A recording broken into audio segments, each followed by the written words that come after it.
Hello મિત્રો, આજે પાછા એરપોર્ટમાં આવી ગયા છે. એરપોર્ટ જંકશન મોલ છે. તમે જોવો વિશાળ પાર્કિંગ છે એનું. આ અમારું વિશાળ પાર્કિંગ એનું.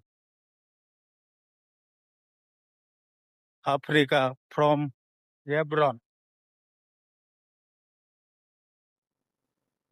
અંદર થોડુંક શોપિંગ કરશું અને બેસશું એટલે બપોર પડી જાય અમારે અહીંયા. પછી ઘેરે ખાવા વયું જાય છે. કાળુભાઈ ફોન લઈને આવે છે, જોઈ શકો છો તમે કાળુભાઈ ને. આ મેન એન્ટ્રી છે એરપોર્ટ જંકશન. થેન્ક યુ બાપા સીતારામ.